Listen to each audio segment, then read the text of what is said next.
Muy buenos días, muy buenas tardes a todos y cada uno de ustedes. Agradezco mucho pues esta invitación a Alejandro y a todos los patrocinadores de reunión tan importante, en donde sé que han invitado a muchos de nosotros a que platiquemos en unos minutos algunas de las cuestiones que dentro de nuestros partidos políticos están sucediendo, sobre todo en una preocupación compartida como la que ustedes tienen y nosotros también mantenemos, sobre la situación del país, sus perspectivas y las soluciones a muchos de los problemas que, por cierto, tendríamos que empezar diciendo, en México se encuentran sobrediagnosticados. No hay una esquina, un lugar, un espacio en donde la convivencia no gire alrededor del diagnóstico de los problemas que se viven en México y que se identifican fácilmente. La numeralia creo que todos y cada uno de nosotros la domina, pero se concentra sobre todo en una preocupación por la falta de un crecimiento económico suficiente que genere el empleo tan necesario y bien remunerado que todos estaríamos esperando existiera en el país, que vaya en un sentido tal que garantice más igualdad o disminuya la desigualdad que hoy es lamentable existe en México, atienda en buena parte lo que son estos resultados de acumulación de pobreza, porque esa es una parte que ha crecido en el país y que en sí mismo también dé cuenta de estrategias suficientes y definitivas que nos permitan tener la certidumbre de que vamos en el sentido correcto en el combate a la delincuencia organizada o no, al narcotráfico sin tanta violencia. Bueno, ese es el panorama, y es que las cosas no están bien y tendríamos que empezar por admitir que para salir de esta vorágine, de esta mediocridad de los últimos años, valdría la pena el que entonces, de una u otra manera, nos alejáramos de los voluntarismos y empezáramos a fijar y poner sobre la mesa lo que realmente pensamos podría, de cierto modo alguno, el encauzarnos en la solución de muchos de estos aspectos que hoy se viven. Hace muy poco tiempo yo tenía la oportunidad de platicar dentro de mi partido sobre la urgencia de que el año 2012 nos alcanzara primero a los partidos políticos y a quienes participamos dentro de los partidos políticos con el deseo de un triunfo electoral, a poner sobre la mesa ¿para qué? ¿Para qué quieren ganar los partidos políticos las elecciones del 2012? ¿Para qué los candidatos o los distintos aspirantes de los partidos políticos quieren también el triunfo electoral del 1 de julio del 2012? ¿Será porque lo único que hace falta en el país es que salga un hombre y entre otro a la presidencia de la República o mujer? ¿Con esto se resolverán realmente nuestros problemas?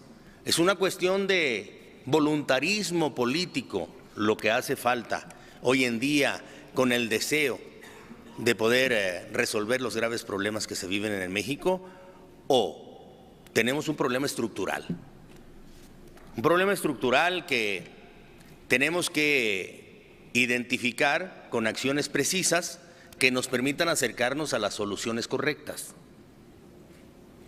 Y es por ello que, por lo menos dentro de mi partido, urgía que nos sentáramos no nada más a platicar, sino a diseñar algunas de las propuestas con las cuales deberíamos de comprometernos nosotros ante México en su conjunto, en el caso de recuperar la confianza de los electores, que la perdimos en el 2000 y con esa pérdida de confianza perdimos la presidencia de la República, después también en el 2006.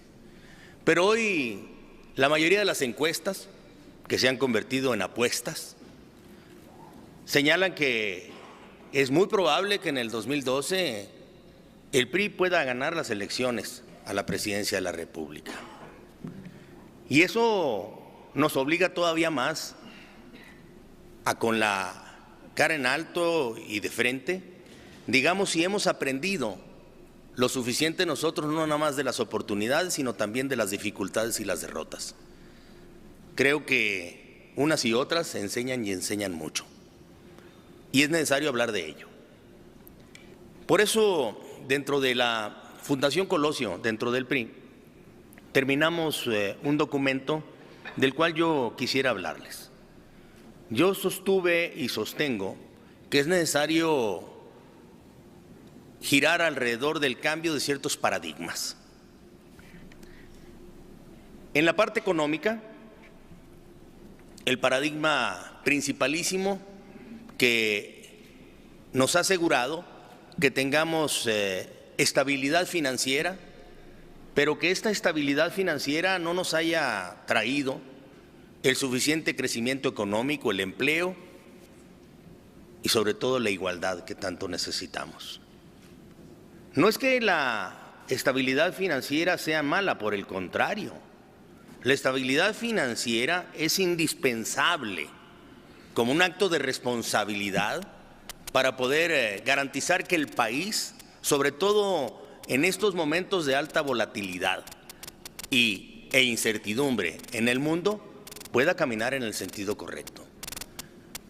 Pero el paradigma debe ser crecimiento económico, con empleo, para la igualdad y con estabilidad financiera. Esto nos tendría que acercar a la necesaria exigencia de que tengamos que detonar los espacios más atractivos, más convenientes y potenciales del crecimiento económico en México. Y aquí la palabra clave es certeza. México necesita mandar un mensaje al mundo, no nada más a los mercados internos, de que hay certeza jurídica para poder encaminarse a la ruta del crecimiento. Certeza jurídica para las inversiones, tanto nacionales como extranjeras. Y sobre ello queremos seguir perseverando. Si bien es cierto, deberemos de hacer reformas importantes que hasta el momento se han negado, muchas de ellas ya las hemos avanzado, sobre todo en el Senado. No menos cierto es que hay tres áreas que sobre todo concentrarían la oportunidad, hablando de economía. Y estas son el área de la competencia, el de la energía y el de las telecomunicaciones. En los últimos años, esos tres aspectos los hemos intentado acomodar alrededor de órganos reguladores que no están bien asentados como órganos del Estado mexicano, sino simplemente que cumplen con los deseos de los gobiernos en turno. Hoy tenemos órganos reguladores que en algunas ocasiones, en lugar de dar certidumbre, generan la incertidumbre inconveniente. Por eso, en el Senado, y dispuso el grupo parlamentario del PRI, por cierto, es una de las partes que sí ha sido votada y bien en Cámara de Diputados en la reforma política, hablamos de la necesidad de darle mayor independencia a los órganos reguladores para hacerlos del Estado mexicano, con lo cual garanticemos certeza jurídica a todos aquellos que saben muy bien el valor de la competencia, de la competitividad, pero de las reglas justas y claras alrededor de la misma, que nos hagan tener garantías de que las cosas buenas sucedan. Por eso también hemos luchado por un órgano regulador en el tema de telecomunicaciones que también dé certeza jurídica, que en su independencia del gobierno en turno, con nombramientos de carácter transeccional, se aparten de las conveniencias políticas de los gobiernos que se establecen.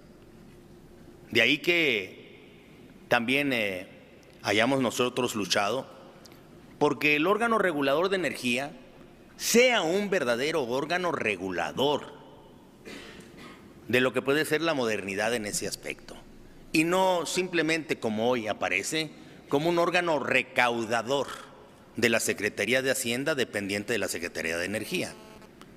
Esto es muy importante para nosotros, porque si queremos jugar con la certeza en el país, debemos de girar alrededor de instituciones sumamente sólidas, alejadas del capricho de los políticos y los gobernantes en turno.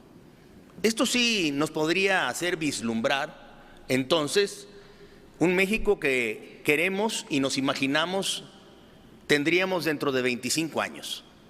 Y no solamente un México que tuviese la seguridad de crecer el próximo año, pero no de manera sostenida por todo ese tiempo.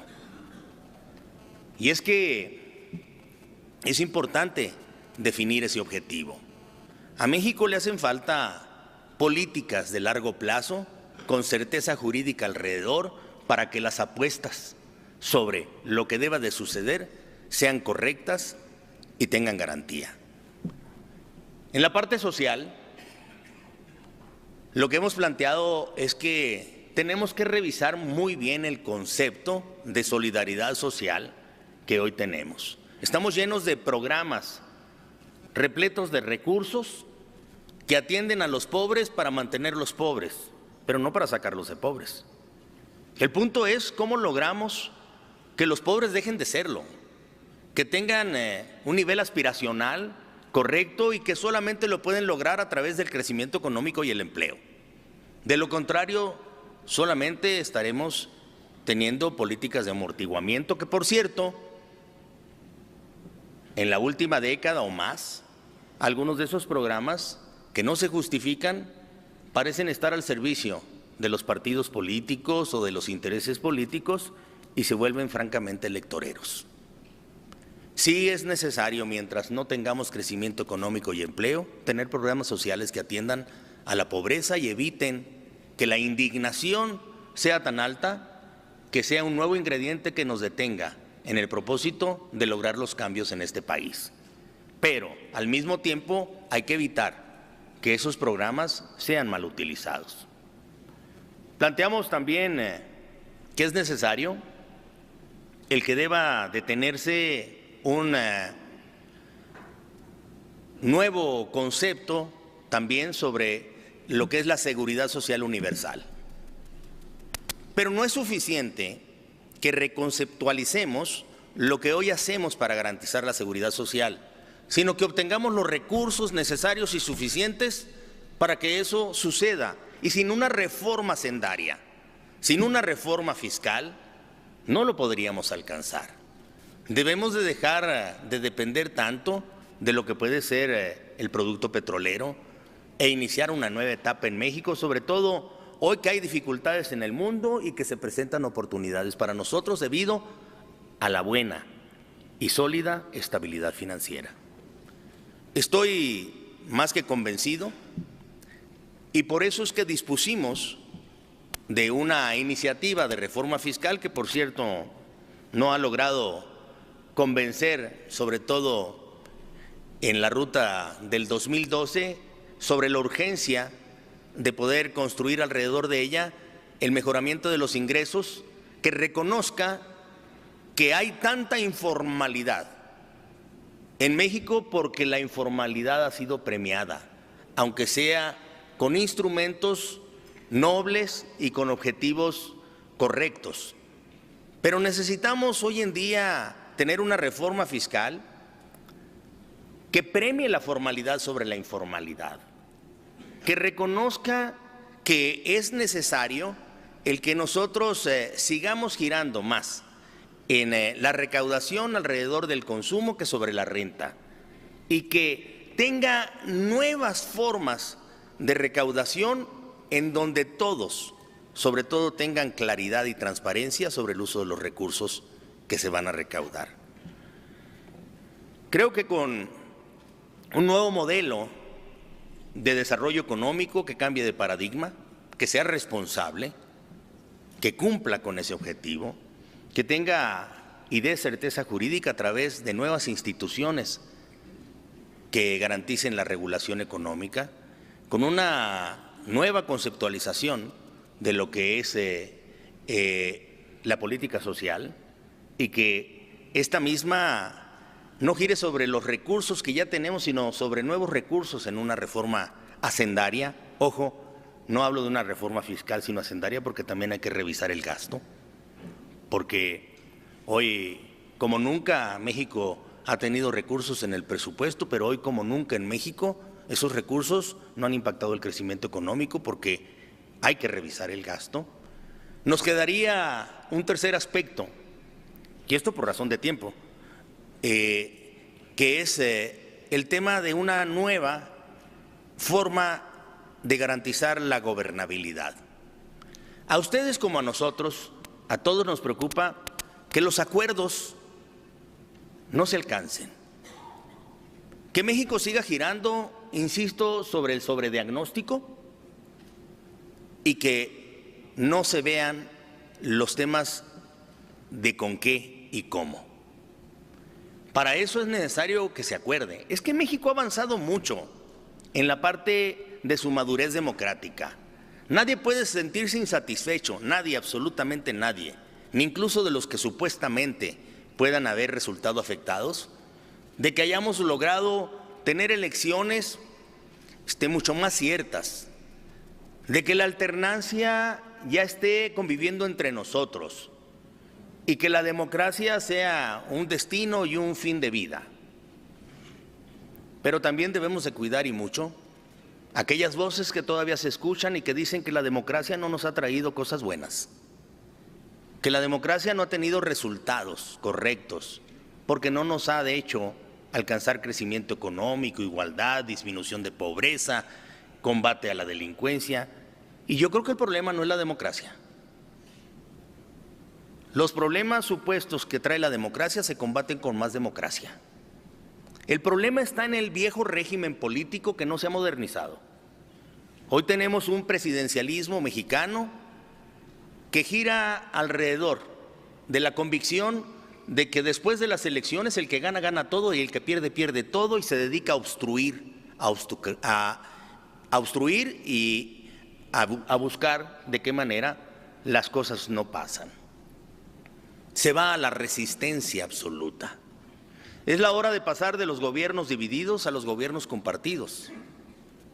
Es necesario que, sin dejar a un lado un sistema presidencial que es una cultura muy nuestra, pensemos en nuevos instrumentos de la democracia moderna que hagan funcional el presidencialismo en México dentro de la pluralidad que hoy tenemos, y que permita hacer a un lado los espectáculos que hoy se viven, sobre todo en algunas de las cámaras o en las cámaras mismas, con sus desencuentros y sobre todo sus diferencias marcadas entre el Poder Ejecutivo y el Poder Legislativo. Si en el año 2012 volviese a acontecer una elección en la cual, por reñidas decisiones de la misma, tuviéramos a un presidente nuevamente triunfador por porcentajes estrechos y con votos que solamente alcancen menos del 40% del total de la votación, el escenario de los desencuentros, si no hacemos los cambios necesarios, se volverá a repetir. Y quienes saldremos perdiendo somos todos los mexicanos, porque no alcanzaremos a vislumbrar alguna estrategia para salir de la mediocridad de los resultados. Por eso, en lo personal, pensando que es necesario el que tengamos mayorías estables, y si no nos las da el electorado en el sistema electoral que tenemos, la tenemos que buscar alrededor de los gobiernos de coalición. ¿Qué quiere decir esto? Porque hay una confusión. Hay quienes dicen estos ya existen y confunden con las coaliciones electorales, que hacen que los partidos políticos se unan para vencer a otro y después de ganar no sepan qué hacer con el gobierno. Esas coaliciones electorales pueden seguir en el horizonte sobre todo de aquellos partidos que lo que quieren es ganar aunque no sepan para qué.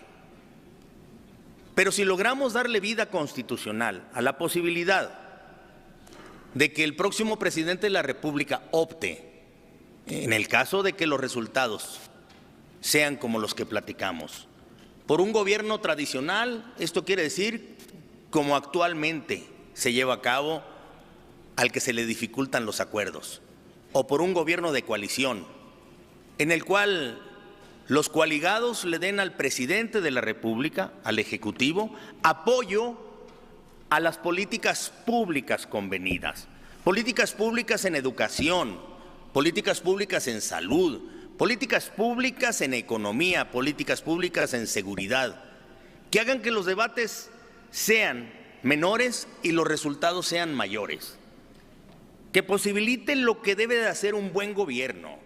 Un buen gobierno debe de saber que primero hay que escuchar todas las voces, después tomar las decisiones que considere correctas y posteriormente explicar por qué tomó esas decisiones, para que en esa explicación sepa si fueron correctas y si no lo fueron, rectifique.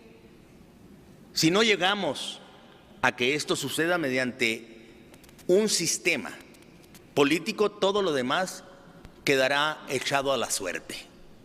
En el 2012, ojalá y nos vaya bien.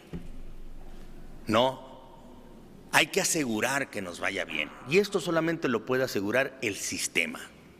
Un gobierno de coalición, entonces, que haga comprometerse a varias fuerzas políticas con políticas públicas de largo alcance y que a cambio el presidente de la República le dé a una de las cámaras la posibilidad de que su facultad, que no la pierde ni la perderá nunca, de nombrar y remover libremente a sus colaboradores, mínimamente se los califiquen, para evitar que en un futuro los gobiernos sigan siendo gobiernos de aprendices.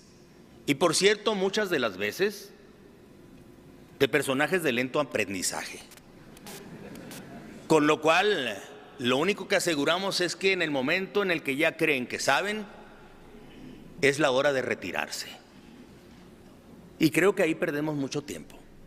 Un gobierno de coalición que asegure entonces que existan políticas públicas y gobiernos de calidad, sin necesidad de que vayan al chantaje del cuoteo, en el que los partidos políticos exijan alguna posición, pero también muy alejado del gobierno de los cuates, ni cuotas ni cuates, nos haría también madurar como régimen político. Pero en fin, esa es una idea sobre la cual nosotros estamos trabajando. Pero como a mí generosamente me dijeron que podía hablar solamente 20 a 25 minutos para después poderlos escuchar, terminaría diciéndoles: les agradezco mucho la oportunidad de platicarles lo que estamos haciendo y cómo pensamos. Les aseguro que el nombre del juego en nuestro querido México en el futuro deberá de ser la certeza. Certeza jurídica para todos aquellos que quieren apostar al crecimiento económico en México y a invertir en México. Certeza ciudadana para que nadie se sienta ajeno a lo que son los compromisos en el país. Para eso las candidaturas independientes, para eso la consulta popular, para eso la iniciativa ciudadana. Y certeza gubernamental, para que confiemos que en julio del próximo año no solamente vamos a acudir a una urna a emitir un voto por el partido o el candidato por el que más simpaticemos, sino con la seguridad de que instalado un gobierno tiene instrumentos correctos para garantizar que las cosas buenas pasen. Y en México lo que necesitamos es que eso suceda. Más acuerdos y menos discusiones. Tenemos que ser transparentes y rendir cuentas. Es así como pienso, pero yo qué sé. Muchas gracias.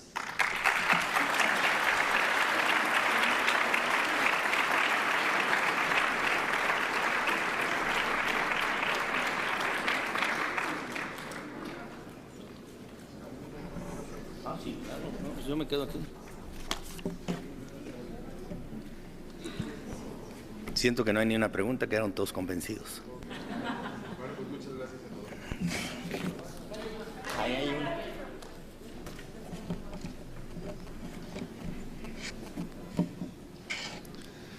Buenas tardes, senador. Muchas gracias por haber venido y por presentarnos algunas de las ideas de su partido. Entre las que comentó en esta tarde es la de crear algunos órganos regulatorios para dar mayor certidumbre a las empresas. Sin que estos órganos hayan nacido aún, quisiera saber su opinión sobre algunos órganos que ya existen y que son francamente complicados para la vida democrática del país. En específico, las discusiones que han habido para llegar a una solución práctica para el IFE. Muchas gracias. Sí.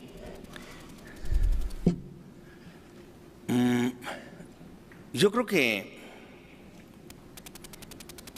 México tiene ya órganos reguladores pensados en otra etapa de nuestra vida y con un objetivo correcto. Ahí están los órganos reguladores para la competencia, para las telecomunicaciones, para la energía, pero que no se han perfeccionado. Por ejemplo, después de una larga controversia, los tres órganos quedaron, creo que, mal acomodados, porque la Suprema Corte de Justicia resolvió algunos de los temas que le restaron independencia a los mismos. Resolvió que los nombramientos de los componentes de esos órganos reguladores deberían ser única y exclusivamente presidenciales. Y le voy a decir dónde está el problema. El problema es que los nombramientos son por 8 años. Es posible que los nombramientos, incluso, como ha sucedido, no cumplan ni tan siquiera con los requisitos legales de tener suficiente experiencia en la materia para poder confiar nosotros en que van a hacer bien su trabajo. Antes, para poder garantizar órganos reguladores con vida transeccional, lo que teníamos que garantizar es que el nombramiento o fuera presidencial o fuera del Poder Judicial o fuera de la sociedad con calificación, ratificación del Senado de la República. Eso ya no existe. Voy a poner un ejemplo. No es, ni tengo ningún problema de orden personal con los protagonistas de los órganos reguladores, pero en algunos lugares los nombramientos, como podría ser Cofetel, no han venido atendidos por lo que son los requerimientos mínimos de conocimiento sobre la materia, cuando es una de las áreas más importantes para poder garantizar crecimiento económico en el país. Es una de las potencialidades mejores que tenemos. Lo que estamos buscando es que esos órganos reguladores que ya existen corrijan su ruta y se vuelvan verdaderamente reguladores del Estado mexicano y no del gobierno en turno, con lo cual todos saldríamos ganando. Nunca más un nombramiento de un titular de un órgano regulador que no tenga conocimiento en la materia. Nunca más un nombramiento de los titulares de esos órganos reguladores que no tengan un compromiso también con el crecimiento económico y no con alguno de los jugadores en el área. Por eso hay que buscar su independencia, para que no sea su futuro político lo que les interese o económico el que los mueva, sino el compromiso con el órgano regulador, que sería transeccional. La Comisión Federal de Telecomunicaciones, con los nombramientos que ha hecho el presidente Felipe Calderón, buenos o malos, esto yo no quiero ni calificarlos, podrán durar hasta que culmine el próximo sexenio. ¿Sí? Los nombramientos que se hicieron, en el caso de que no se haga una modificación, podrán durar hasta que culmine el próximo sexenio, de tal manera que de 5 componentes del órgano regulador, 3 habrán sido nombrados unilateral, soberana y caprichosamente por el presidente en turno. En fin, Los órganos reguladores ya existen, lo que hay que hacer es perfeccionarlos y hacerlos girar sobre instituciones del Estado mexicano. Aquí entra una preocupación, también el IFE existe, me dirán, y en verdad que lamento mucho el que no se hayan alcanzado acuerdos, que por cierto serían más fáciles en gobiernos de coalición, para que esté completamente configurado antes de las elecciones del 2012. Confío todavía en que la Cámara de Diputados, en algún haz de luz que llegue del lugar adecuado, los lleve a coincidir en la necesidad del nombramiento de estos tres. Pero quiero defender el órgano, a IFE. El IFE se creó siendo yo subsecretario de Gobernación en 1990. Cuando observamos que en el 89, después de un 88 dramático electoral, y el 89 cuando el muro de Berlín cayó, por cierto, por estos días, si no es que en este día, en 1989, convenimos de que todo estaba cambiando en el mundo y que las elecciones ya no las podía hacer el gobierno en turno, ni las elecciones y sus resultados las podían calificar colegios electorales donde la mayoría era de un solo partido político, y que las elecciones deberían de llevarse a cabo con credencial para votar con fotografía plenamente identificable y con dificultades de poderla pervertir. Y es así como surgió el IFE, que después se fue perfeccionando como un órgano autónomo para celebrar y garantizar las elecciones, que nosotros pensamos que incluso puede garantizarnos también consultas populares, referéndums, para poder darle punto final a las discusiones sobre políticas públicas. El IFE es un órgano autónomo adecuado para la democracia moderna. Lamento mucho que no haya sido configurado de manera total y que lo tengamos a prueba sin estar completo en elecciones tan importantes como el 2012. No es algo que dependa del Senado, pero es algo que sí compromete y obliga a que nosotros, los senadores, estemos urgiendo a la colegisladora que haga bien su trabajo.